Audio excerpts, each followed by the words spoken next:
Saluto tutti, saluto i presenti, vedo tanta gente, tanti volti conosciuti, amministratori, sindaci, consiglieri, ma soprattutto consentitemi di salutare i giovani.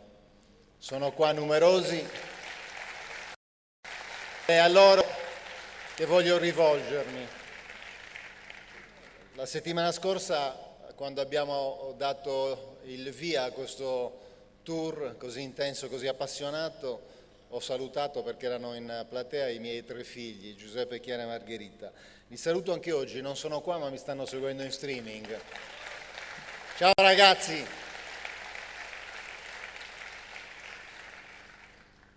Ed è a loro, ai giovani che voglio rivolgermi oggi, principalmente a loro, ma non perché voglia trascurare tutti gli altri, ma perché nei nostri giovani noi abbiamo il nostro presente, il nostro passato prima di tutto, perché siamo stati tutti giovani, e poi il nostro presente, il nostro futuro. E in questa campagna elettorale che si svolge in un momento molto particolare per la politica, un momento in cui la gente ha perso la motivazione, un momento in cui c'è difficoltà a riconoscersi nella politica, c'è difficoltà anche a ritrovare la passione, a ritrovare la voglia di un impegno civile, di un impegno civico. Mi voglio rivolgere ai giovani e a tutti coloro i quali credono e vogliono ancora credere nel primato della politica, della buona politica. E la politica deve tornare ad essere quello che era un tempo, la politica dei nostri padri, dei nostri nonni, la politica dell'immediato dopoguerra, quando c'era da ricostruire un'Italia che aveva le ferite mortali di un conflitto bellico, quando c'era da costruire tutto nel nostro paese e ci si ritrovava mossi e forti nei nostri ideali, nei nostri valori e si faceva un percorso di costruzione. Oggi purtroppo quella politica è stata spesso violentata, ha perso molto, ha perso perché sono arrivati in politica dei personaggi che, diciamocelo in termini molto chiari, spesso sono personaggi squallidi, sono arrivisti, gente che vuole fare politica per la carriera personale, non perché sia interessata al bene comune. E questa politica, questo genere di politica, questo confronto purtroppo è fatto spesso di bugie, di mistificazioni, di incompetenza, perché ci sono tantissimi che si improvvisano, che escono dalle loro stanze, dai loro anfratti, dalle loro caverne, dalle aule dell'università o dagli studi universitari, piuttosto che da stanze nei quali scrivono di libri che parlano di odio e si vogliono improvvisare come portatori delle soluzioni, come salvatori della patria e vanno in giro a raccontare bugie. Vi voglio raccontare un episodio che mi è capitato pochi giorni fa.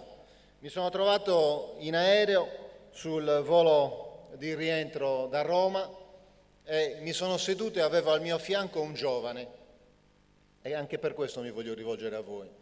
Avevo un giovane che, come mi sono seduto, mi ha guardato e mi ha lanciato un'occhiata che avrebbe potuto incenerirmi e io l'ho guardato, mi saluta, buonasera, mi dice: ma lei è Cappellacci? Io dico: sì, sono Cappellacci. Ah, bene, io la detesto. Ho detto: bene, cominciamo bene.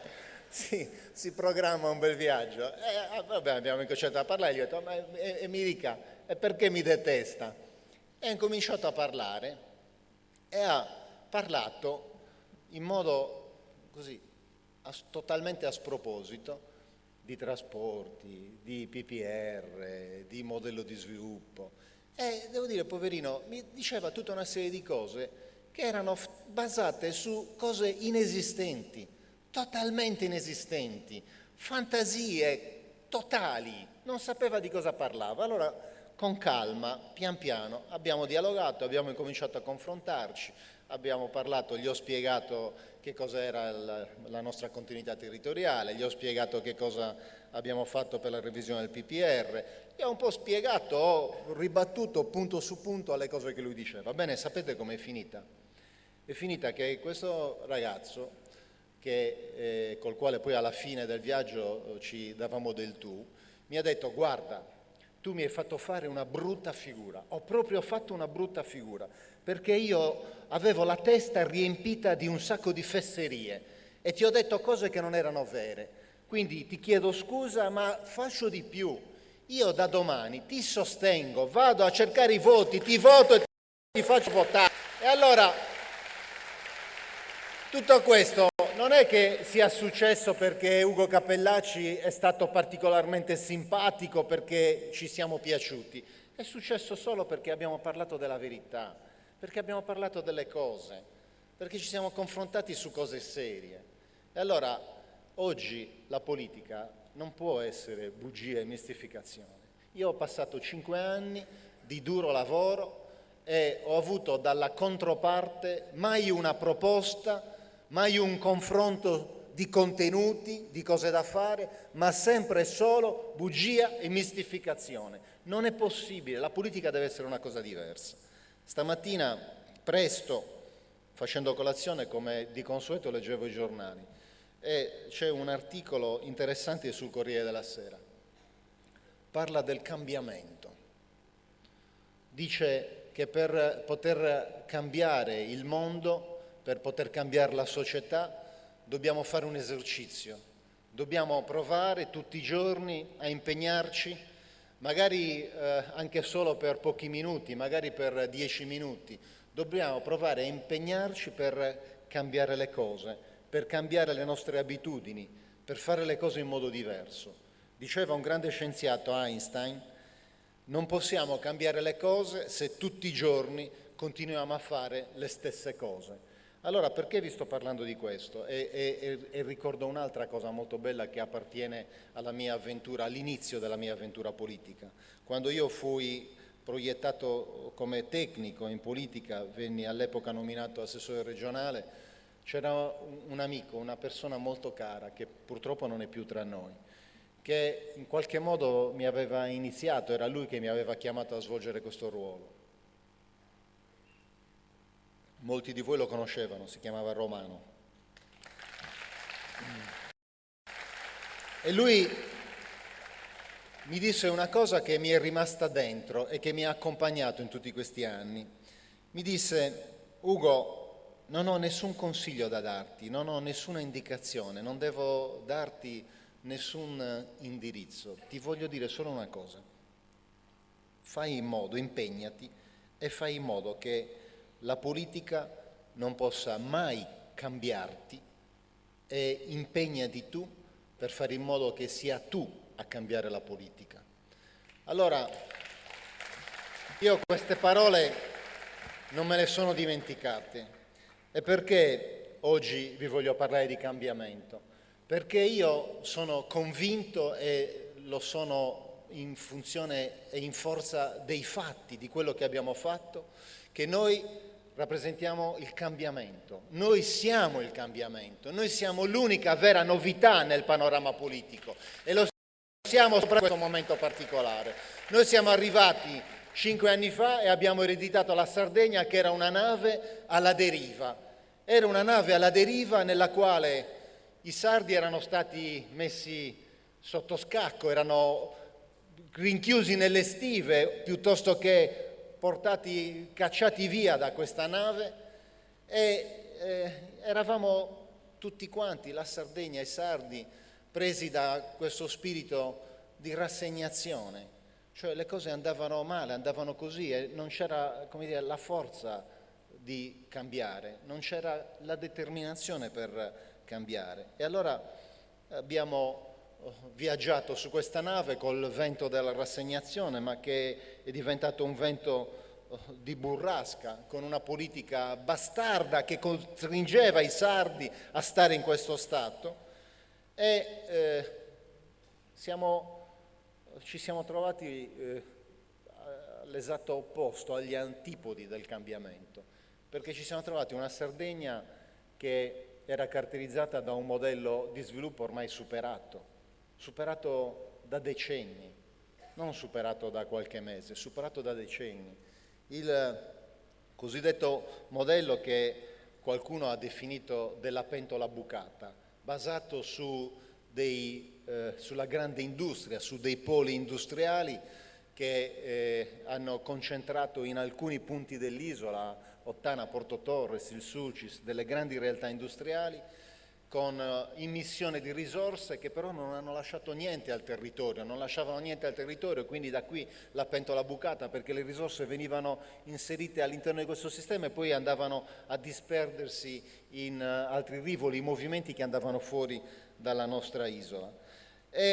Abbiamo trovato un modello che era non solo superato, ma che soffriva di nodi storici, di criticità importanti, quali il costo dell'energia, superiore rispetto ad altre parti d'Italia, assolutamente non competitivo con quello di altri paesi d'Europa, il costo dei trasporti totalmente inadeguati, e ci siamo trovati in questo stato in cui ci troviamo da anni, perché il tema dei trasporti è un tema di cui si parla da oltre 60 anni, se ne parla da sempre e non è mai stato fatto niente di veramente concreto, di serio per cambiare questa situazione. E poi non solo questi nodi, ma poi la rassegnazione di un rapporto con uno Stato patrigno, con uno Stato che non è un buon padre di famiglia, con uno Stato che ci ha relegato in una situazione che ci porta ad essere gli ultimi. Siamo gli ultimi d'Italia in termini di infrastrutturazione del territorio.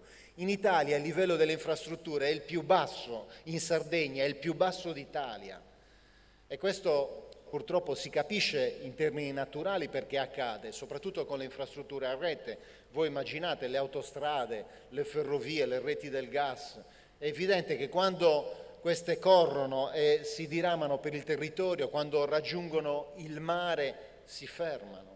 E se non c'è una volontà forte, se non ci sono risorse che vengono investite, se non c'è la voglia di considerare questo territorio come a pieno titolo, come dovrebbe essere anche come un debito che la storia ha insegnato e dice che lo Stato italiano ha nei confronti della Sardegna, per quella che è la nostra storia, per quella che è il tributo di sangue che è stato versato nel passato, per quella che è la storia della nostra gloriosa Brigata Sassari. Se non fosse per queste ragioni, non esiste soluzione, non esiste possibilità se sulla base di queste ragioni non si dispongono provvedimenti straordinari. E noi purtroppo ci siamo trovati in questa Sardegna rassegnata a uno stato di cose che andava avanti da lungo tempo. E poi non è bastato, perché non bastava la condizione di Stato patrigno, ma abbiamo avuto anche la condizione di Europa aguzzina, perché noi abbiamo un'Europa che è fatta di burocrati, che è fatta di lobby, che è fatta di banchieri, un'Europa che ha messo ulteriormente in ginocchio la Sardegna. Voglio ricordare la tragedia della legge 44 sull'agricoltura, una legge che disponeva finanziamenti a favore degli agricoltori, sui quali è intervenuta la mannaia dell'Unione Europea, che ha dichiarato illegittimi gli aiuti, e per lunghissimo tempo, lunghissimi anni, gli agricoltori sono stati vittime di questa tagliola, hanno visto le loro aziende pignorate, poi messe all'asta. E questo era il quadro che noi abbiamo ereditato, questo era lo stato dell'arte nel quale si trovava la nostra regione. E allora perché vi dico che noi siamo il cambiamento? Perché noi ci siamo rimboccati le maniche e abbiamo incominciato, punto su punto, a fare le cose in modo diverso, a pensare in modo diverso, a costruire un percorso diverso. Abbiamo aggredito i problemi, i nodi strutturali, li abbiamo aggrediti uno per uno. E da dove abbiamo incominciato? Qual è l'elemento forse più significativo? Abbiamo incominciato da noi stessi, abbiamo incominciato dai costi della politica, perché la Sardegna, e questo anche bisogna dirlo, anche questo ho detto a quel ragazzo che ho incontrato in aereo, che mi parlava di privilegi, dice: lei è mantenuto dal sottoscritto. Intanto gli ho detto: io non sono mantenuto da nessuno, perché sono 3 anni che ho rinunciato all'indennità di presidente e che ho venduto l'autobus, è il mio lavoro, quindi non sono mantenuto da nessuno. E poi noi in Sardegna abbiamo ridotto il numero delle province e andiamo verso l'abolizione delle province. Abbiamo ridotto il numero dei consiglieri regionali che sono passati da 80 a 60, nessun altro l'ha fatto. Abbiamo dimezzato le indennità dei consiglieri regionali, abbiamo eliminato il vitalizio. Abbiamo eliminato i consigli di amministrazione, abbiamo ridotto le auto blu. Allora abbiamo fatto delle cose concrete partendo da noi stessi, perché se vogliamo tornare al primato della buona politica, il primo gesto doveroso che dobbiamo fare, che è quello che fa il padre di famiglia, che è quello che fa il buon padre di famiglia, che è quello che fa chi deve, chi ha il dovere di dare l'esempio, dobbiamo essere noi prima di tutto ad essere sobri, a essere rigorosi nei nostri confronti. Dobbiamo essere noi a dare l'esempio e a cambiare le cose. Dobbiamo essere noi i motori di questo cambiamento. E allora da lì abbiamo iniziato. Abbiamo iniziato dai costi della politica e poi siamo andati ad aggredire i problemi uno per uno. Ho detto un rapporto difficile con lo Stato, un livello di infrastrutturazione più basso, tra i più bassi d'Italia. Alcune zone della Sardegna hanno l'indice più basso d'Italia. Allora ci siamo rimboccati le maniche e abbiamo iniziato anche da lì. Prima di tutto a rivendicare con il governo i fondi che sono dovuti alla Sardegna per ripristinare questa sperequazione. E voglio citare un caso che è emblematico, è un caso che forse vale per tutti, ma proprio come esempio, quello della Sassari Olbia. Noi abbiamo ereditato un progetto, un'opera, un'infrastruttura che non era altro che un progetto di massima scritto su un pezzo di carta. Valeva quanto può valere questo biglietto? Niente, perché non c'era un euro stanziato. Noi ci siamo impegnati, abbiamo pian piano reperito le risorse, siamo riusciti a trovare interamente i finanziamenti, stiamo parlando di quasi 1 miliardo di euro, non stiamo parlando di pochi soldi. Abbiamo combattuto per poter avere le procedure di emergenza e le abbiamo avute, abbiamo bandito tutte le gare, sono stati assegnati tutti i lotti, sono stati consegnati i lavori, sono già aperti molti cantieri, si stanno aprendo gli ultimi e la Sassari Olbia sta diventando una realtà, la Sassari Olbia diventerà una realtà. E poi ovviamente non ci siamo fermati a livello statale, perché siamo gente fiera, gente dignitosa, operosa, che ritiene anche di poter fare con le proprie mani. Allora abbiamo attinto a quelle che sono le nostre risorse, non tante, poche, del bilancio regionale e abbiamo avviato altre infrastrutture, vi sto parlando di centinaia e centinaia di milioni sulle opere cantierabili e sono centinaia di cantieri che si sono aperti in tutta la Sardegna, sui progetti di filiera e di sviluppo locale, altre infrastrutture realizzate in tutta la Sardegna. Abbiamo fatto sentire la nostra voce, l'abbiamo fatta sentire in modo forte e chiaro al governo. Abbiamo iniziato proprio dal Sassarese, abbiamo iniziato da Porto Torres. Ci trovavamo in una riunione a Roma, al Mise, e c'erano un ministro e un signore molto importante, l'amministratore delegato dell'ENI. Hanno convocato il territorio, la Sardegna, i sindacati, le istituzioni e ci hanno detto: Porto Torres non può continuare, Porto Torres è un impianto superato, Porto Torres non può giocare la sfida della competitività a costi esagerati, porta solo perdite, Porto Torres, la chimica va chiusa.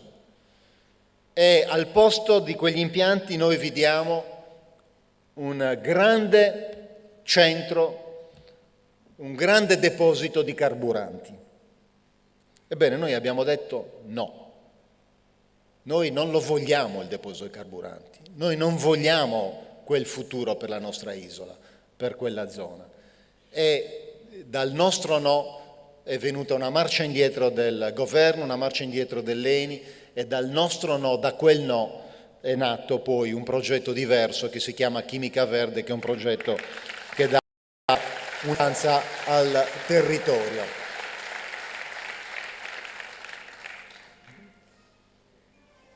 Ho dimenticato di spegnere, lo spegniamo subito, ma la brigata Sassari, tutto sommato, è una buona interruzione. Scusate.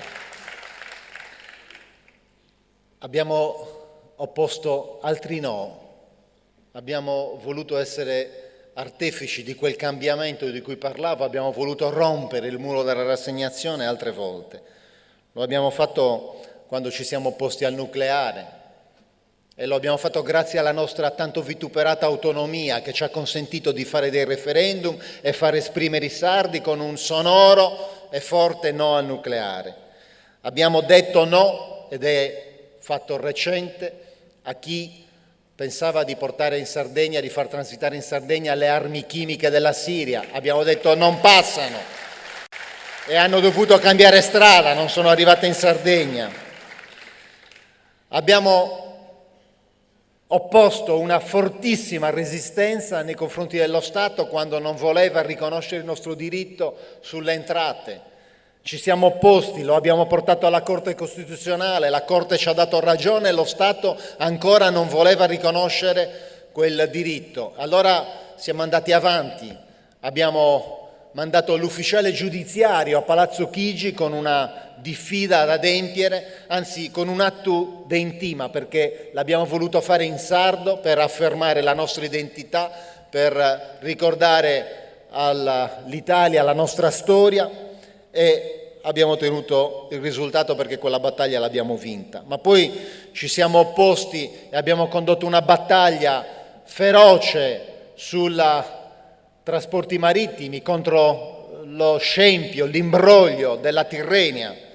Abbiamo anche in quel caso portato lo Stato in giudizio sulla Convenzione Tirrenia, l'abbiamo portato alla Corte Costituzionale e anche in quel caso abbiamo avuto ragione, è stato riconosciuto che noi dobbiamo essere attori principali di quella Convenzione, dobbiamo sedere al tavolo dove si decide di quella Convenzione, ma non ci basta.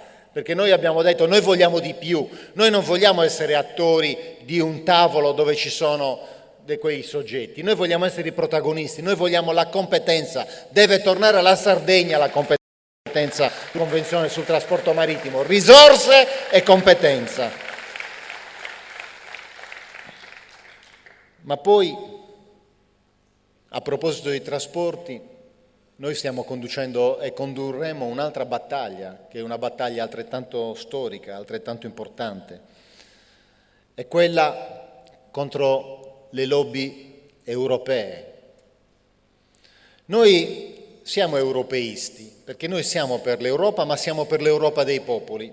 E a proposito di mistificazioni, oggi leggevo su un giornale un signore che parlava di Europa e diceva che la Sardegna è totalmente assente, che la Sardegna non è presente in Europa, che non si cura dell'Europa, che la Sardegna fa istanze all'Europa e le sbaglia. Questo signore ovviamente anche lui usava la bugia e la mistificazione e la cosa triste è che trovi spazio nelle pagine dei giornali. Perché vedete, la Sardegna, e anche in questo senso noi abbiamo rappresentato il cambiamento, è presente in Europa come non lo è mai stata. Quando io sono arrivato, il mio predecessore sedeva al Comitato delle Regioni di Bruxelles. Bene, lo ricordavano solo esclusivamente per una sedia vuota, perché non c'era mai stato, o c'è stato un paio di volte su forse 70-80 presenze che avrebbe dovuto assicurare. Noi non solo ci siamo stati, non solo abbiamo partecipato, non solo abbiamo fatto il nostro dovere, ma ci siamo conquistati rispetto, credibilità e autorevolezza. E abbiamo la presidenza di commissioni importanti, perché la Sardegna presiede la Commissione Energia, Ambiente e Cambiamento Climatico del Comitato delle Regioni, che è quella commissione dove è nato il progetto Sardegna CO 2.0, di cui tra un attimo vi parlerò. La Sardegna presiede la Commissione Isole all'interno della Conferenza delle Regioni Periferiche Marittime d'Europa e in ambito della Commissione Isole abbiamo fatto importanti battaglie sull'insularità, sugli aiuti di Stato.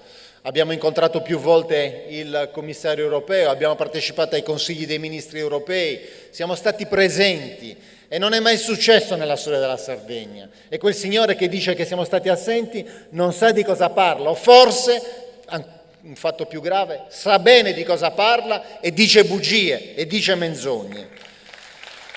Ebbene, vi dicevo, a proposito di trasporto, Noi abbiamo combattuto una battaglia sul trasporto e la stiamo ancora combattendo e non ci fermeremo, non ci fermiamo qua.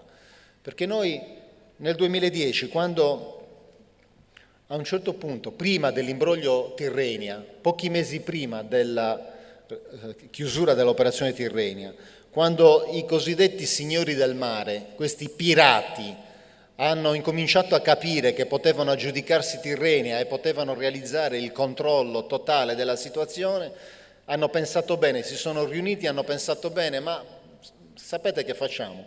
Aumentiamo le tariffe, perché così incominciamo a portare a casa qualche bel risultato, cominciamo a portare a casa un po' di milioni. Lo facciamo sulla pelle dei sardi, ma tanto da qui devono passare se vogliono muoversi. E hanno aumentato le tariffe, ma le hanno aumentate non del 10%, il 20%, le hanno aumentate sino al 150%. E noi abbiamo immediatamente denunciato questa cosa, ci siamo opposti, li abbiamo denunciati all'antitrust. E nel frattempo che cosa potevamo fare? Anche consapevoli del fatto forse di fare una forzatura delle regole. Abbiamo immediatamente fatto una cosa, l'abbiamo fatta per legittima difesa, abbiamo varato la nostra flotta, in 45 giorni abbiamo messo in campo delle nostre navi e abbiamo incominciato a trasportare noi i passeggeri. E questo ha portato l'effetto di far viaggiare migliaia e migliaia di sardi e di turisti a prezzi nuovamente ridotti senza quegli aumenti, turisti che hanno trovato sulle navi prodotti agroalimentari sardi, che hanno trovato un'accoglienza degna dell'ospitalità, della storica ospitalità sarda, che hanno trovato personale sardo, navi che hanno provocato l'effetto di far riapparire le campagne sconti nelle compagnie dei signori del mare, che hanno immediatamente fatto riabbassare le tariffe.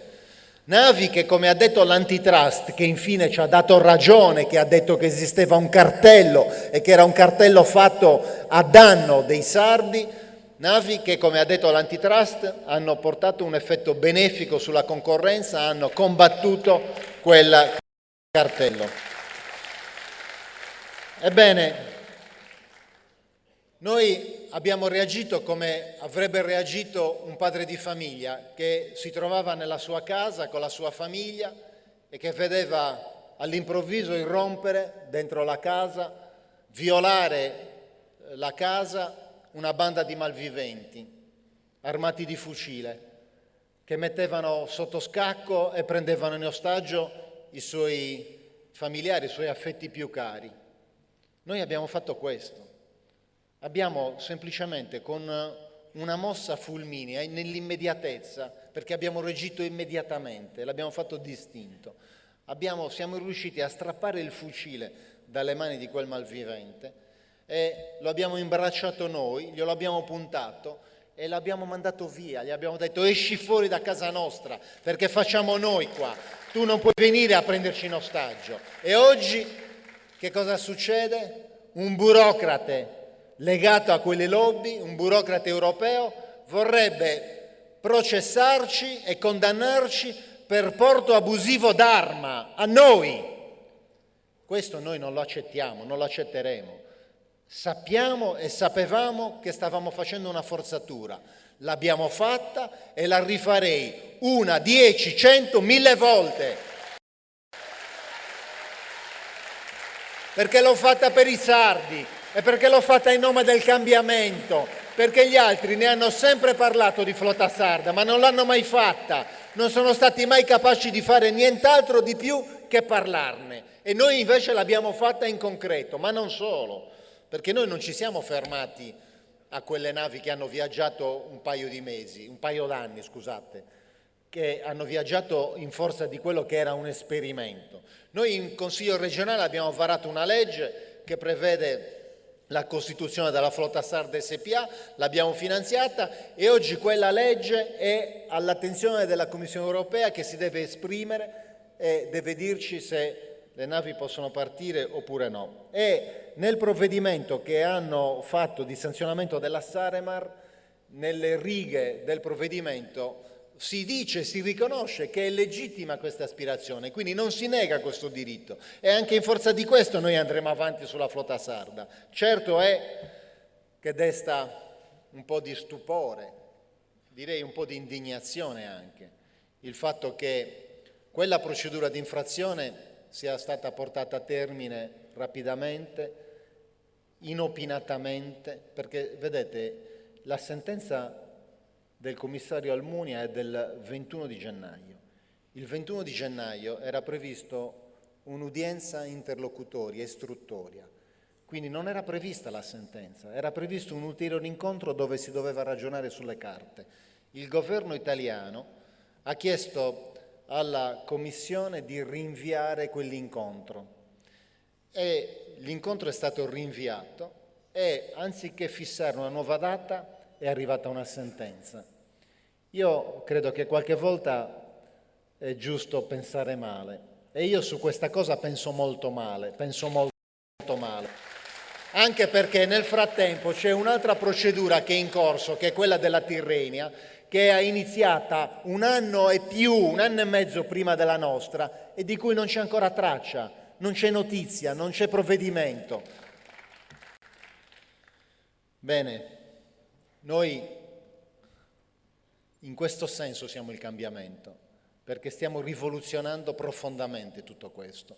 E vi voglio dire l'ultima cosa sul cambiamento, anzi non è l'ultima, perché poi vi voglio parlare ancora di cambiamento rispetto alle cose che vogliamo fare ancora. Ed è quella sempre sui trasporti e sulla continuità territoriale aerea. Anche lì si parla da tantissimo di modificare il sistema. E se ne è sempre solo parlato, tanti si sono alzati e però oltre che chiacchiere non hanno fatto. Noi abbiamo cambiato. Noi abbiamo dovuto vincere le resistenze delle compagnie aeree, abbiamo dovuto vincere le resistenze e le parole di tutti i gufi che cercavano di immaginare scenari disastrosi e abbiamo dato vita alla nuova continuità territoriale che prevede per 9 mesi l'anno la tariffa uguale per tutti. Significa che tutti i turisti potranno venire in Sardegna pagando lo stesso prezzo dei sardi, ma che anche i sardi pagano meno perché abbiamo abbassato di 10 euro le tariffe. L'abbiamo fatto sulla cosiddetta CT1 che riguarda Roma e Milano, la settimana scorsa abbiamo deliberato in giunta per la CT2 che riguarda tutte le altre città d'Italia e il prezzo è ulteriormente abbassato perché lo stiamo abbassando di 12 euro su tutte le tratte e stiamo dando a tutti la stessa tariffa, questa volta 12 mesi all'anno e non solo 9 mesi all'anno. E questo è cambiamento. E questo è fare le cose in modo diverso per un futuro diverso. E da qua significa portare risultati perché in questi primi 2 mesi, pur con le difficoltà che esistono per la messa a punto di un sistema, di una rivoluzione importante, e quindi ci sono da fare delle messe a punto, le stiamo facendo e le abbiamo fatte, in soli 2 mesi quegli aeroporti che nella migliore delle ipotesi in questi anni passati con la crisi internazionale, con la crisi dell'Italia, dell'Europa, hanno visto numeri purtroppo che si riducevano e hanno visto i migliori performance che avevano il segno ancora negativo, ma che i migliori riuscivano a non fare un segno negativo a 2 cifre, noi in solo 2 mesi abbiamo avuto il 9% in più, che sono 500 voli in più rispetto al passato, che sono 25.000 passeggeri in più trasportati. Questo per coloro i quali dicevano che non avrebbe funzionato, che era un pastrocchio, altro che pastrocchio. Ma se vogliamo cambiare questa Sardegna, se vogliamo essere gli artefici di questo cambiamento, noi dobbiamo incidere su provvedimenti, dobbiamo fare provvedimenti che vadano a incidere su che cosa? Che vadano a dare una linfa vitale al nostro sistema. Il nostro sistema si basa su una cellula che è quella vitale, che è quella dalla quale dipende il nostro benessere, lo sviluppo, perché noi tutti lavoriamo perché possa esserci la distribuzione della ricchezza, perché tutti possano avere quel giusto benessere, possano avere il frutto del loro lavoro, possano avere dignità. Ma per poterla distribuire la ricchezza va prodotta. E chi è che produce ricchezza? Sono le imprese, è il nostro sistema delle imprese, delle piccole e medie imprese. Ed era su loro che bisognava intervenire per cambiare. E la prima azione forte che andava fatta era quella, sempre tornando all'Europa dei banchieri che oggi siamo costretti a vivere, era quella verso il sistema bancario che in questo momento di crisi, certo, una crisi straordinaria, senza precedenti, gli esperti dicono la peggiore crisi dal 1929 ad oggi, una crisi che ha cambiato gli scenari, che ha visto situazioni tipo quella della Grecia con la guerra civile, che ha visto situazioni tipo quella di Cipro con i conti correnti dei cittadini chiusi, l'impossibilità dei cittadini di andare a prendere i loro risparmi. E questa Europa dei banchieri, in questa Europa dei banchieri, le banche che cosa hanno fatto in questo momento di difficoltà? Anziché dare una chance, anziché scommettere sul sistema, anziché aiutare le imprese a giocare la sfida di questa competitività globale, di questa competizione globale, la sfida della competitività, hanno cercato di difendere le loro posizioni, hanno guardato solo ai loro conti economici, al loro utile e hanno ristretto la possibilità di credito per le imprese, hanno asfissiato il nostro sistema. E allora bisognava cambiare e noi l'abbiamo fatto mettendoci in gioco in prima persona. Abbiamo costituito il fondo di garanzia sui crediti più alto d'Europa, 250 milioni di euro di fondo di garanzia. Grazie a questo fondo di garanzia che da qualche mese è entrato a regime e che è stato già utilizzato per la metà, sono 350 milioni di euro il credito che è stato concesso alle imprese. Appena nei prossimi mesi arriverà ad essere utilizzato tutto, arriveremo a 700 milioni di euro di credito concesso alle imprese. L'altro giorno, in una trasmissione televisiva, è stato chiesto a uno dei miei competitor, all'assessoru, è stato chiesto che cosa si può fare per il credito, per aiutare le imprese sul credito. E lui ha avuto un momento di pausa, forse incomincia a trasferire qualche segnale che dà il senso di chi è il suo maestro, una lunga pausa, e poi ha detto, certo, le banche non concedono credito. E che cosa si può fare? Che cosa si può fare? La Regione ha fatto molto, ha fatto i fondi di garanzia, più di quello non si può fare. Questo è quello che porta l'assessore. Noi abbiamo fatto il fondo di garanzia sui crediti, che è il più alto d'Europa, ma abbiamo fatto anche altro e vogliamo fare altro, perché siamo convinti che altro si possa fare. Prima di tutto abbiamo varato la misura di microcredito, sono 100 milioni di euro, più alta d'Italia. Pensate, il microcredito dà la possibilità a tanti giovani imprenditori, a tanti giovani, a tanti uomini, a tante donne, perché la maggior parte delle imprese che ne hanno usufruito, e sono oltre 3.500 nella prima tranche, sono fatte di giovani e la maggior parte sono donne.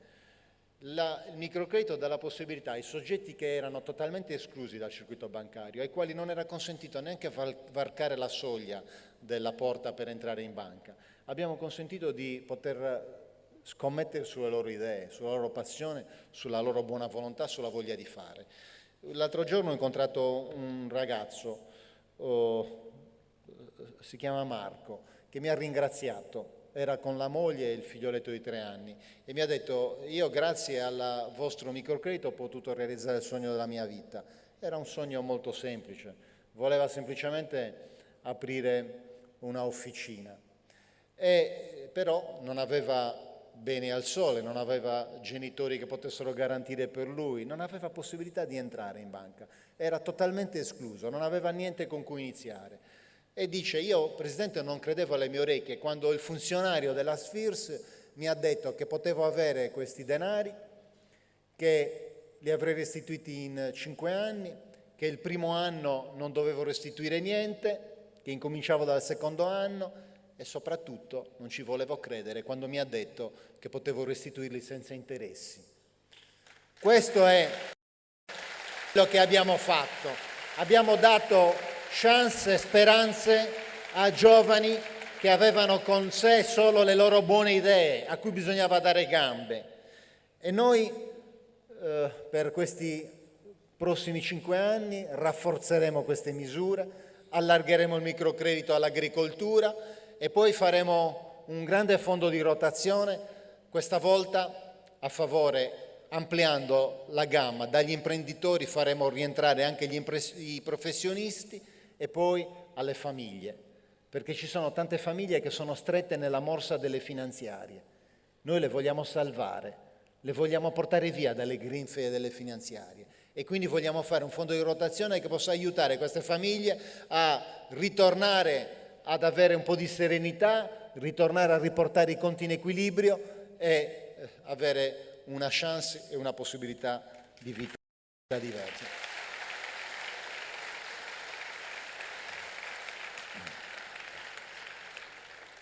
Ho parlato delle imprese, ho detto del credito e di quello che abbiamo fatto per cambiare le cose, ma c'è un altro elemento fondamentale per le imprese su cui bisogna impegnarsi ed è quello del fisco, perché anzi sono due, fisco e burocrazia.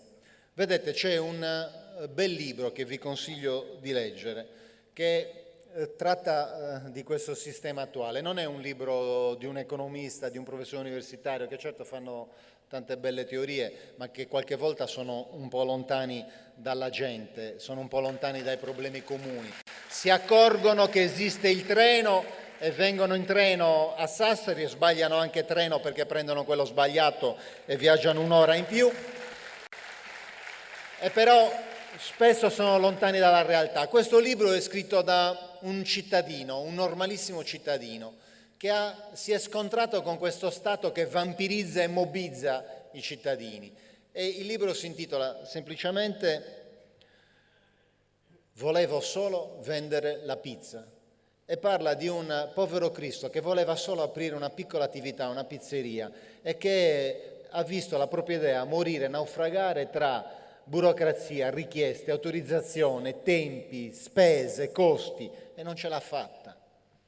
Allora, in Italia le nostre imprese pagano il fisco più alto d'Europa, perché purtroppo abbiamo questo triste primato.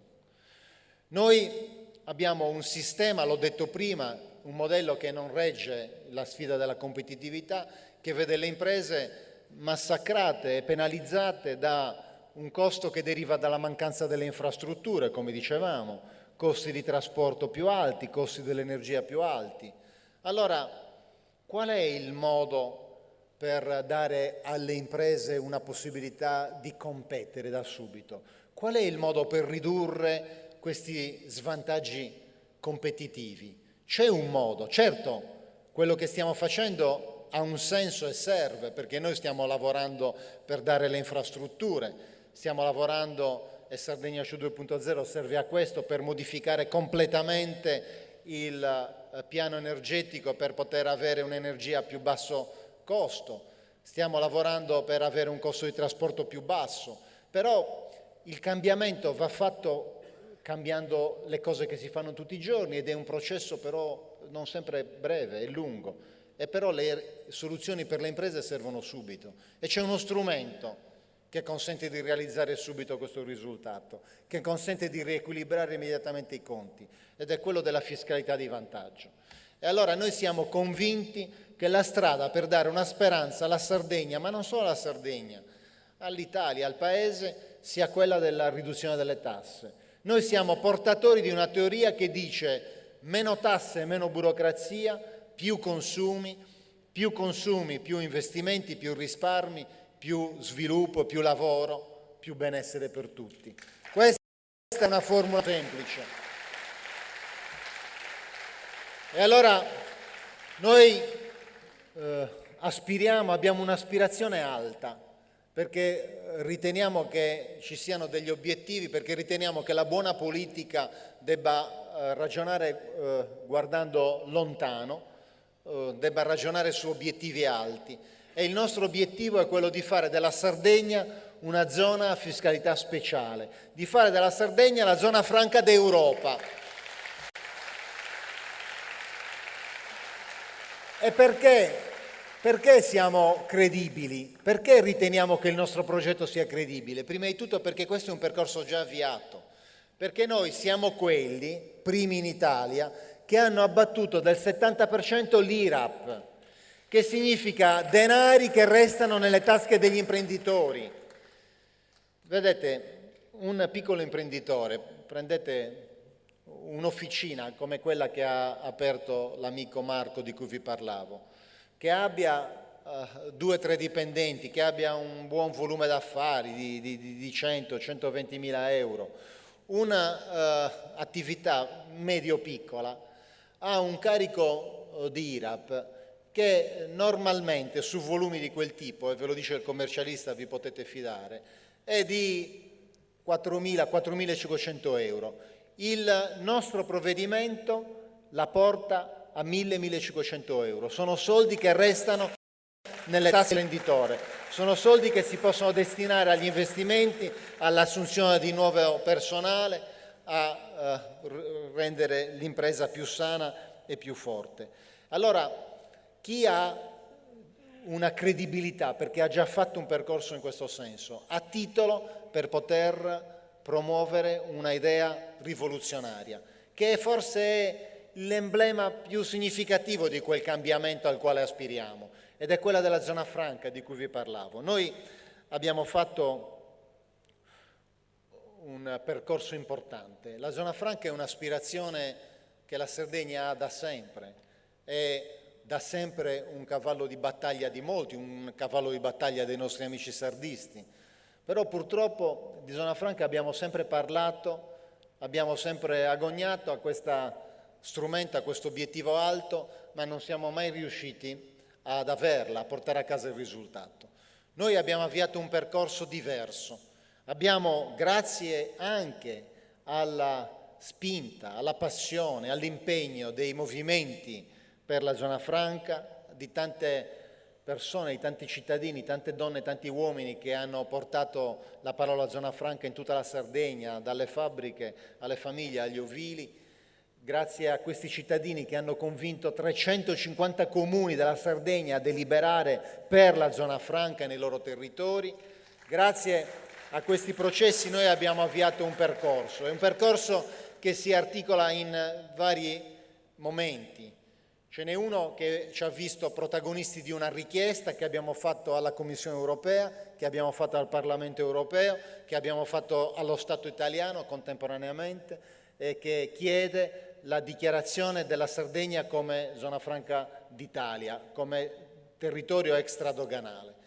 Il secondo è un percorso che abbiamo fatto in Consiglio regionale, che ha visto modificare l'articolo 12 del nostro Statuto, un percorso che abbiamo fatto con la nostra coalizione, una legge che è passata a maggioranza perché c'è una minoranza che anche su un tema così alto si tira fuori, che non vuole sostenerlo, che ritiene che non sia la soluzione, anzi ritiene che sia un male per la Sardegna, una legge che vedeva come primo firmatario l'amico Giacomo Sanna, che ha portato alla modifica dell'articolo 12 dello Statuto e che oggi è all'attenzione del Parlamento perché essendo una modifica costituzionale va fatta con doppio passaggio.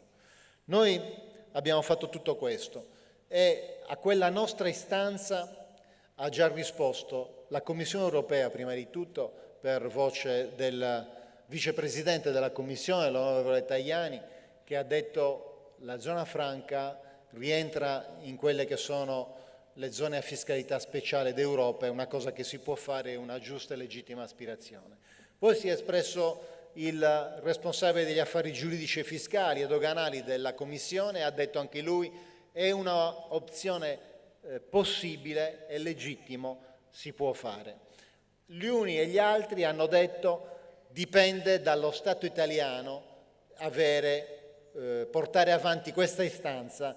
L'Europa dà il segnale di semaforo verde, ma lo Stato italiano deve fare la richiesta. E noi allora abbiamo istituito un tavolo, abbiamo fatto la domanda anche allo Stato italiano e siamo lì che stiamo trattando ancora oggi con lo Stato. E nel frattempo, di pochi giorni fa, 2 giorni fa, si è espresso il Parlamento al quale avevamo scritto, il Parlamento ha risposto, la Presidente della Commissione Petizioni e anche il Parlamento europeo ha detto semaforo verde, si può fare, rientra nelle materie dell'Unione Europea. Di 2 giorni fa la nota. Avviamo l'istruttoria per poter andare in quella direzione. Ebbene, noi, dicevo, siamo fermi ancora al palo perché stiamo aspettando che lo Stato italiano si decida e dichiari la Sardegna zona franca d'Italia e trasmetta la documentazione all'Unione Europea. C'è chi diceva che era un percorso irrealizzabile sul piano tecnico, è stato smentito dalla Commissione, dal Parlamento, dagli esperti e dai tecnici. C'è chi dice è una richiesta troppo alta e sono quei famosi signori che si nascondono nel vento della rassegnazione ma perché vogliono che niente cambi e in qualche modo lasciano che le cose vadano avanti così. E a quei signori noi diciamo la politica non può essere questo, la politica è cambiamento, la politica sono aspirazioni alte, la politica è, come diceva De Gasperi, non pensare come fa un politico alle future elezioni, ma come fa uno statista alle future generazioni. La politica è guardare lontano e pensare al futuro. E allora la zona franca è un obiettivo alto ma che può essere raggiunto. Qualcuno dice non può essere perché è vero che ci sono altre zone franche in Europa, nel mondo, ma non esiste in Europa una zona franca grande come la Sardegna e quindi la Sardegna non può avere questo tipo di risultato. Ebbene sì, è vero. Ma posto che noi dobbiamo pensare alto e posto che la Sardegna è una cosa particolare, non perché è la nostra terra, non perché è una bellissima terra, non perché c'è un popolo meraviglioso che la abita, semplicemente perché abbiamo una posizione che è strategica, perché la nostra posizione è baricentrica nel Mediterraneo, perché siamo tra Spagna, Francia e Italia, siamo geograficamente più vicini all'Africa di quanto non siamo al continente italiano e perché noi riteniamo che l'Europa, che vive quelle tragedie della Grecia, di Cipro, che vive grosse difficoltà, e gli europei che sono afflitti da questo torcicollo, per cui tutti guardano verso la Germania e sono lì attenti a quello che succede in Germania, guardano ai banchieri, agli spread e quant'altro. L'Europa deve liberarsi di questo torcicollo, deve incominciare a guardare da altre parti, deve incominciare per esempio a guardare verso l'Africa. Oggi in Africa ci sono 1 miliardo di abitanti. L'ONU, non Ugo Capellacci, l'ONU dice che in Africa nel 2050 ci saranno 2 miliardi e mezzo di abitanti. Sempre l'ONU dice che in Africa nel 2100 ci saranno 4 miliardi e mezzo di abitanti. Allora, cari amici, è evidente che nei prossimi anni, nei prossimi decenni, e noi dobbiamo ragionare a lungo termine perché dobbiamo lavorare per le future generazioni, nei prossimi decenni il contributo che l'Africa darà al PIL mondiale e al bacino euro-mediterraneo sarà completamente diverso, cambieranno completamente gli scenari economici. E allora è evidente che dobbiamo l'Africa. E qual è lo strumento che ci consente di sfruttare queste opportunità? Qual è lo strumento che ci consente di far sì che la Sardegna sia la base dove posizionare i cannoni delle opportunità verso l'Africa? È la zona franca. È la Sardegna, zona franca d'Europa. E questo è possibile e questo noi intendiamo fare. Vedete, cari amici, il momento non è semplice ed è un momento anche molto frenetico. Noi abbiamo avviato una grande opera di cambiamento e riteniamo che quest'opera debba essere portata avanti. Abbiamo uno scenario nel quale ci sono dei competitor che parlano di Sardegna possibile e di domani che devono ancora incominciare. Abbiamo dei competitor che sono portatori di quella bugia e di quella mistificazione della quale vi parlavo all'inizio.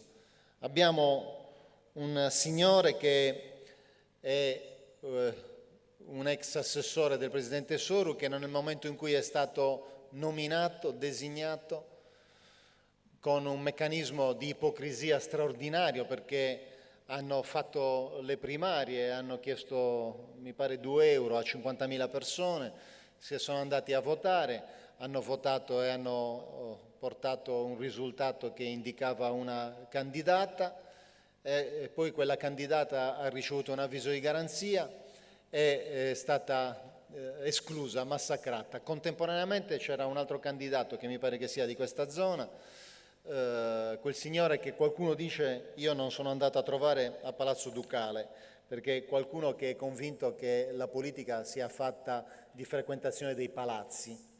Quel signore che però adesso mi dicono che è fuori dal palazzo perché ha appena preso col comune una bella BMW fiammante e quindi sta girando il territorio. Quel signore che era già indagato, anche rinviato a giudizio, eppure ha fatto le primarie.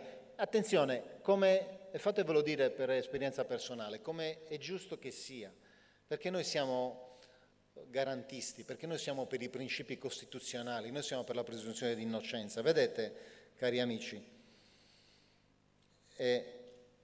lo dico con un po' di commozione perché sono stati 3 anni di profonda sofferenza e visto che ci sono i miei figli che mi stanno seguendo via streaming, lo dico anche a loro perché abbiamo sofferto insieme, vero ragazzi? 3 anni di...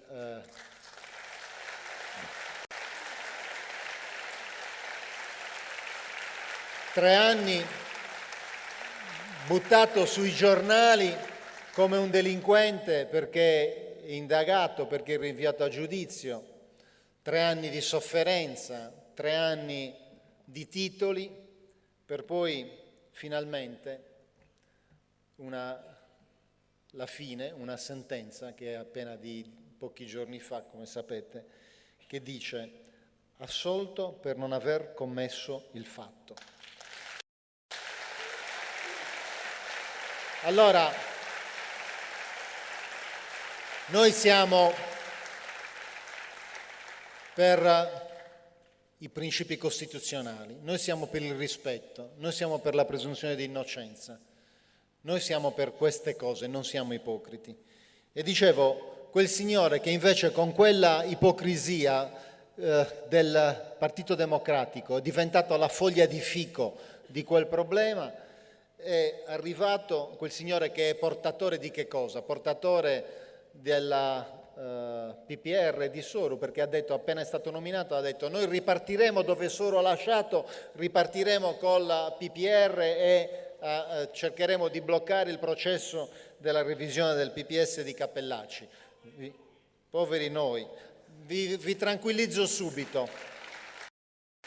Tranquillizzo subito a proposito del PPS. Noi abbiamo avviato un percorso che è stato un processo che è durato 5 anni perché abbiamo fatto ben 2 anni e mezzo di percorso con i sindaci, con le amministrazioni, con i portatori di interesse. L'abbiamo fatto in tutta la Sardegna. Sul sito ci sono i risultati, filmati, fotografie di quel percorso e abbiamo rimosso 6.000 errori su 10.000 beni identitari mappati, abbiamo ridato ai comuni la possibilità di andare a fare la pianificazione, solo 7 comuni su 377 erano riusciti ad adeguare il PUC al PPR, ridiamo quella possibilità ai comuni di operare, ridiamo la possibilità ai cittadini di riappropriarsi della loro Sardegna, lo facciamo nel rispetto dell'ambiente, perché noi all'ambiente ci teniamo e io non accetto lezioni da nessuno, non accetto lezioni da ambientalisti con la R moscia e la riva vicino al mare, in riva al mare,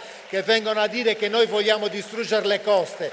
Quei signori che hanno la villa in riva al mare, la casa a Cagliari sulla scalinata di Bonaria, l'impresa realizzata nello stagno e così via. Noi a quei signori diciamo no.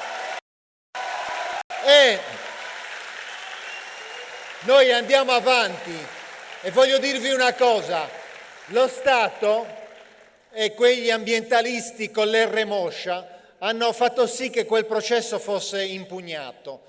Noi andiamo avanti, noi resistiamo e la prossima settimana in Giunta portiamo l'adozione definitiva del PPS e sarà una cosa fatta e non ci fermiamo.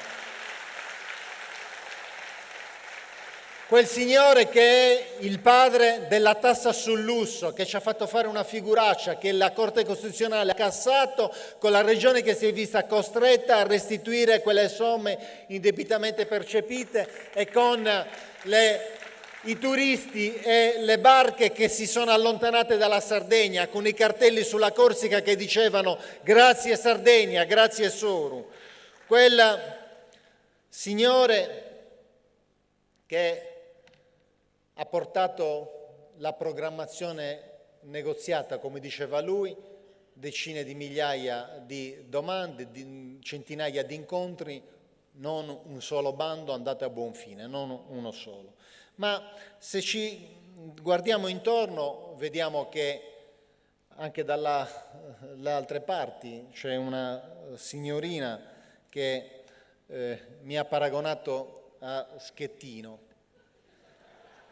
Se io sono Schettino e io sino a prova contraria sulla nave ci sono, lei è la Costa Concordia.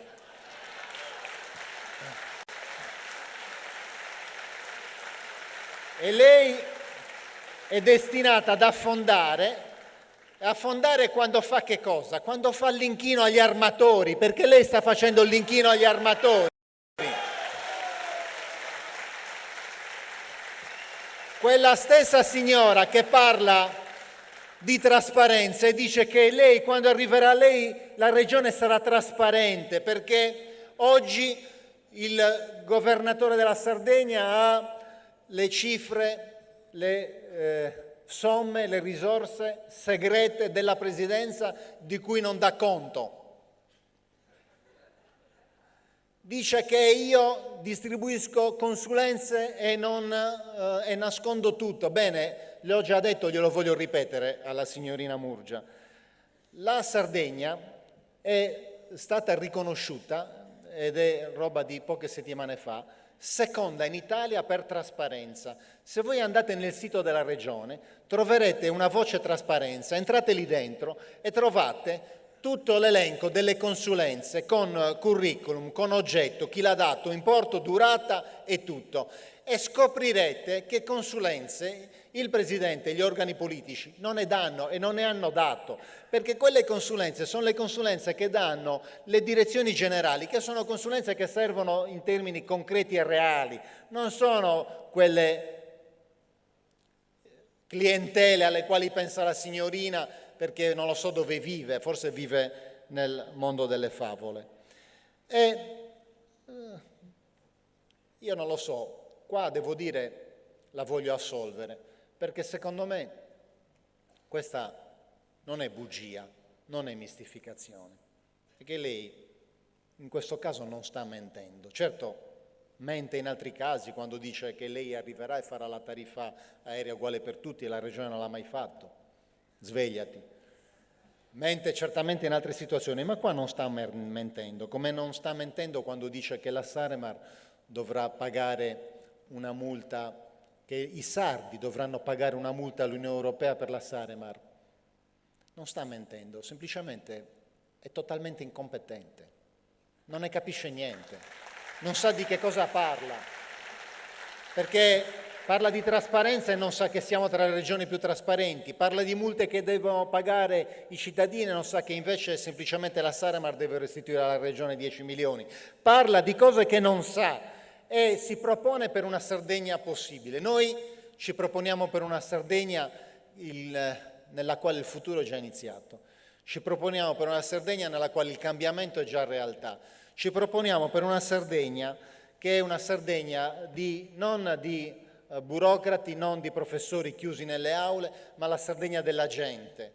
Ci proponiamo per una Sardegna che si avvicina ai problemi della Sardegna, ci proponiamo per una Sardegna di giovani, per una Sardegna di persone comuni, di uomini e donne, che credono nella possibilità di costruire una famiglia, che credono nella possibilità di avere dignità dal lavoro, che credono soprattutto nella possibilità del cambiamento. E allora voglio chiudere facendovi vedere un video che dà volto a tutte queste persone e chiudendo dicendo che, ricordando una frase di Gandhi, che è molto bella, a proposito del cambiamento. che dice: noi dobbiamo diventare il cambiamento che vogliamo vedere. Noi abbiamo già iniziato a diventare questo cambiamento. A voi il video.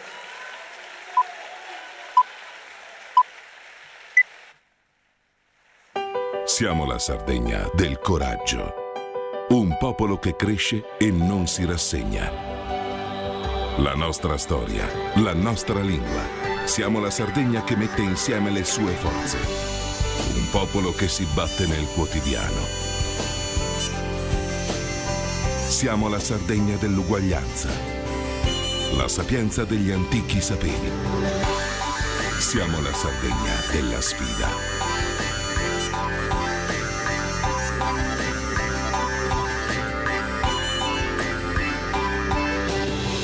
Siamo qui, ora, insieme. Grazie Sassari, vorrei i giovani qui con me.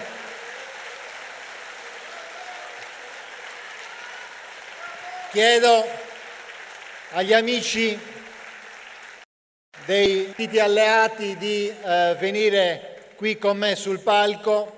Chiedo ai candidati di raggiungermi qui con me sul palco, di venire qui con me sul palco, perché vogliamo tutti quanti insieme salutarvi, vogliamo dire grazie a Sassari.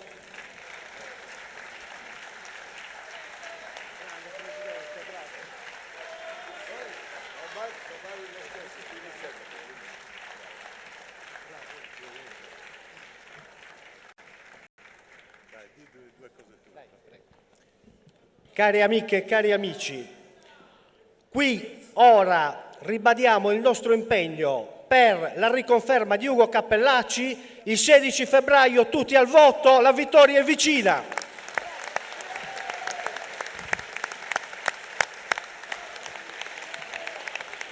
Ci siamo con te Ugo, siamo con la straordinaria visione che ci hai saputo rappresentare. Chiamo anche Piero Testoni a salire sul palco con noi e tutti gli altri amici che sono presenti e che vogliono in questo momento rappresentare insieme un progetto, una grande visione, una Sardegna che si vuole differenziare. Oggi abbiamo sentito un progetto che è concreto, un progetto che ha una sua evoluzione, un suo sviluppo. Dall'altra parte sentiamo solo chiacchiere. Noi vogliamo vincere con te Ugo, perché ci hai guidato, ci stai guidando, ci stai dando una prospettiva importante. Non dobbiamo cullarci sui facili entusiasmi, è una sfida alta, una sfida seria, una sfida importante. Lo scenario politico è scomposto, la vera forza siamo noi, siete voi, siamo quelli che andiamo a ricercare la fiducia. Ricordiamoci che c'è un popolo di indecisi, è lì la scommessa, è lì in questi prossimi giorni e in queste prossime ore. E noi insieme su questo palco, insieme ai nostri candidati, insieme ai nostri alleati, insieme a coloro che sono stati e sono ancora oggi protagonisti di un centrodestra sempre più forte, vogliamo mandarvi un messaggio. Il messaggio è che non ci fermiamo. Vogliamo insieme a voi continuare, ma vogliamo continuare nell'interesse della nostra Sardegna, con le nostre bandiere che sventolano. E io voglio ringraziare fortemente Anton Franco Temussi, tutto il coordinamento provinciale di Sassari, e do la parola ad Emilio Floris che insieme a me e Settimonizzi sta guidando questo processo. Prego Emilio. Grazie, solo due parole. Devo veramente e con emozione ringraziare gli amici di Sassari. Venendo dal parcheggio al teatro sono stato fermato da coloro che mi hanno riconosciuto e mi hanno fatto sentire a casa. Bene, se mi sento a casa io come ex sindaco di Cagliari, vuol dire che l'obiettivo che noi stiamo cercando di raggiungere per la Sardegna è far capire che esiste una sola Sardegna, non esiste il sud, non esiste il nord, e stiamo lavorando per presentare una Sardegna unita, come diceva l'amico Ugo, una Sardegna unita che ha un nuovo modello di sviluppo sul quale tutto il territorio deve crescere senza zone che rimangano in ombra. Questo è l'impegno che prendiamo da Cagliari, questo è l'impegno che sosteniamo a Sassari e lo sosterremo in tutta la Sardegna, un modello di sviluppo che vede la crescita in tutta l'isola omogenea. Grazie per la vostra presenza, grazie per quello che farete da qui al 16 e, come ha detto Salvatore, tendo a ribadire una cosa: ci sono persone che votano per noi come ci sono persone che voteranno per gli altri, questo oramai è attestato, ma ci sono quasi il 50% di persone che o non sanno chi votare o sono indecisi se andare a votare. Quelli dobbiamo conquistarli da qui al 16. Giacomo Sanna.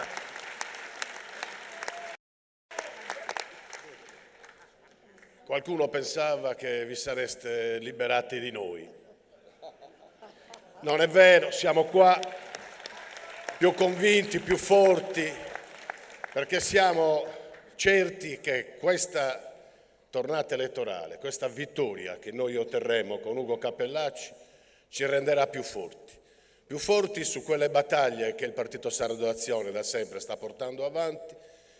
Ugo ne ha citato alcune: la zona franca, la continuità territoriale, la cultura, la lingua, tutto quello che è patrimonio, quella grande battaglia contro le banche di cui Ugo ha accennato, quelle banche che erano nostre, che ci hanno scippato, che ci hanno portato via, che non ci hanno pagato e che hanno costituito con le loro società immobiliari quelle opere di sciacallaggio per portare via il patrimonio di ognuno di noi. Queste cose le rimetteremo a nudo, perché la verità i sardi la dovranno conoscere sino in fondo e solo attraverso noi quella verità verrà fuori, perché dall'altra parte le banche sono occupate da loro nei consigli d'amministrazione, quei consigli d'amministrazione silenziosi dove si spartiscono il bottino dei sardi che si sono sempre più impoveriti. Questa è la verità di fondo e in questa verità salterà fuori e tutti ne saremo più certi. Forza Varis!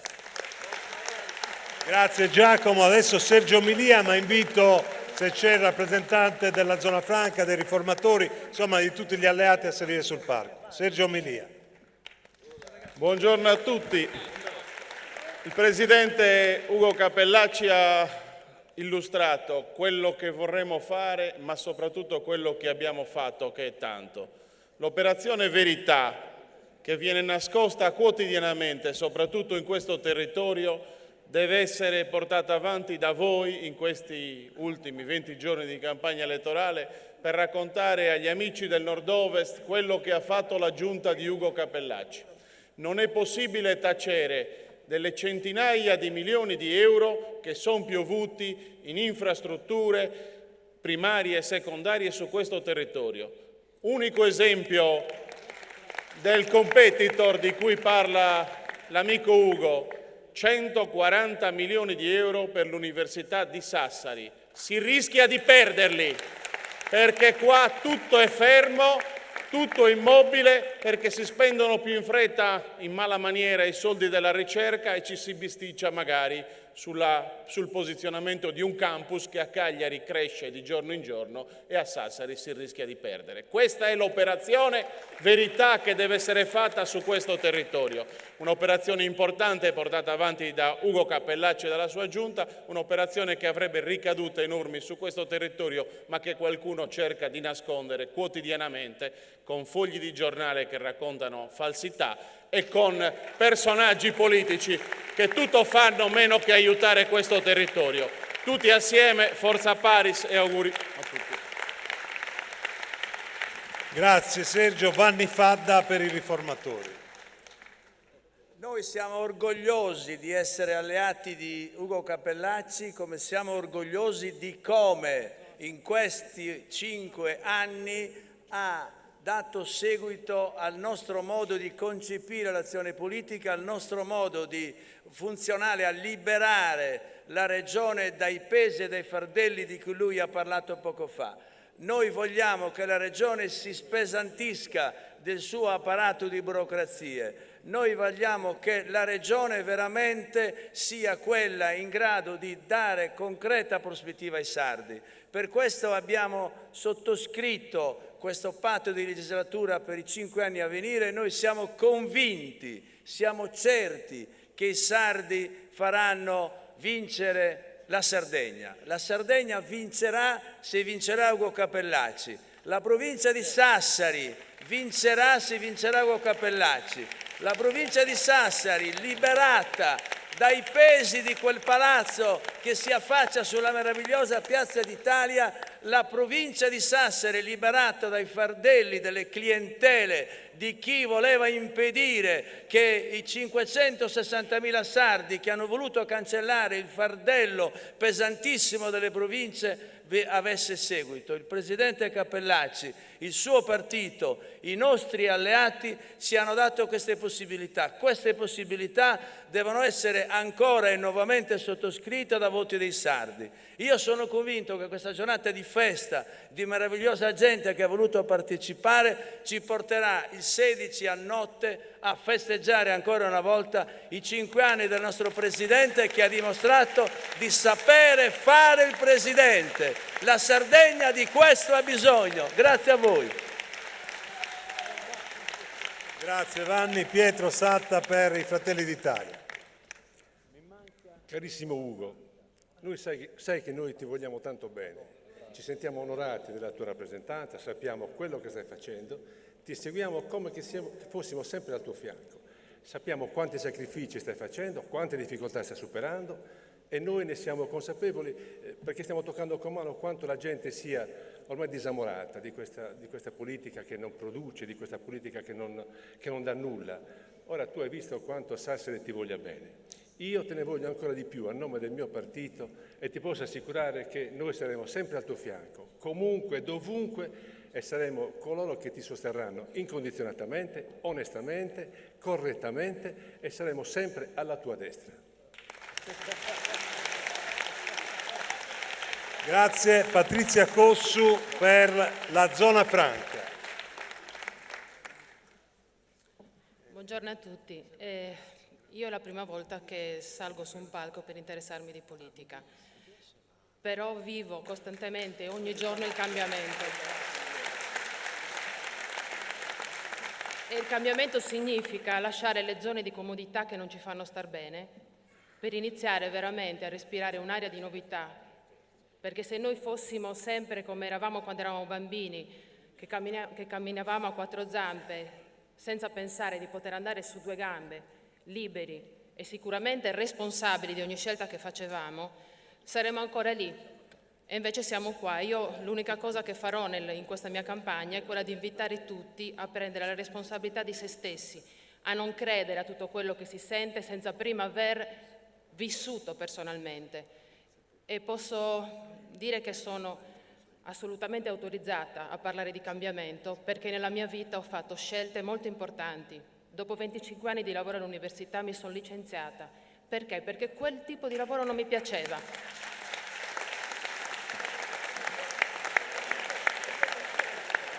E fino a oggi devo dirvi che per anni non ho votato, perché non c'era un sistema politico che sentivo mio. E oggi mi sono svegliata e ho detto, adesso devo essere anche io una forza e devo dare l'esempio. E quindi devo dire comunque che c'è qualcosa di buono e che bisogna portarlo avanti perché come sardi dobbiamo assolutamente garantire la vita a quest'isola meravigliosa. E io ho deciso di candidarmi perché? Perché non riesco a andarmene. E oggi mi occupo di una cosa importantissima, della crescita delle persone, perché faccio la naturopata, mi occupo di psicosomatica e della salute delle persone.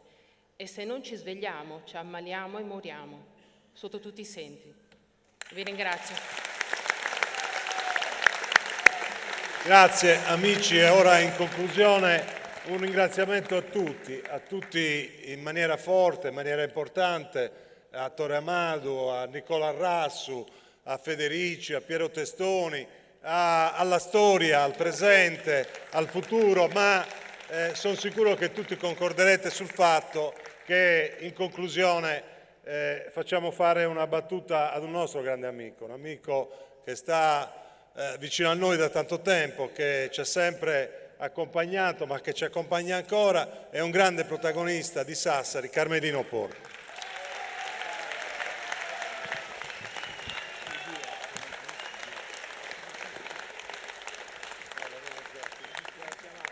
A me questa sinistra sarda e sassarese mi fa un po' ridere. Devo dire che stavamo preparando da qualche anno a una riconquista trionfale della regione e proprio quando stanno per arrivare là per prendere questo risultato, ecco che qua cambia qualche cosa, scendiamo in campo noi e li becchiamo ancora una volta.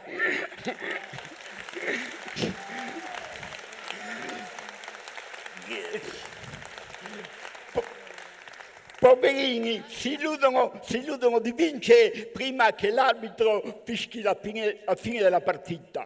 Poi succede sempre qualche cosa e noi un rigore all'ultimo secondo glielo segniamo sempre.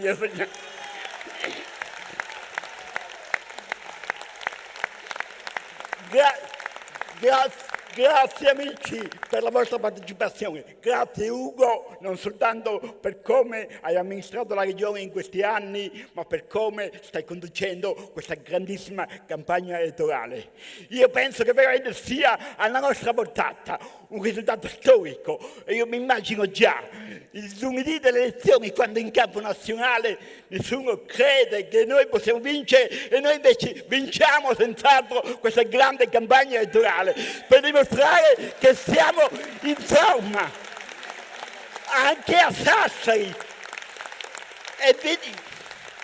E vi dico un'altra cosa, che come nel 2009 abbiamo preceduto con la campagna di politica la cacciata di Soru dalla regione, così noi vincendo le elezioni regionali anche a Sassari ci prepariamo a conquistare il comune di Sassari. Grazie Ugo, grazie al popolo di centro-destra. Grande Carmelo, grande. E adesso chiudiamo con due parole di Anton Franco Ternussi, che si merita questo spazio per il suo grande lavoro. Care amiche e amici, la bella giornata di oggi non è merito mio, è merito di tutto il coordinamento provinciale, è merito dei coordinatori regionali, ma soprattutto è merito di Ugo Capellacci. Un grande applauso per Ugo, forza!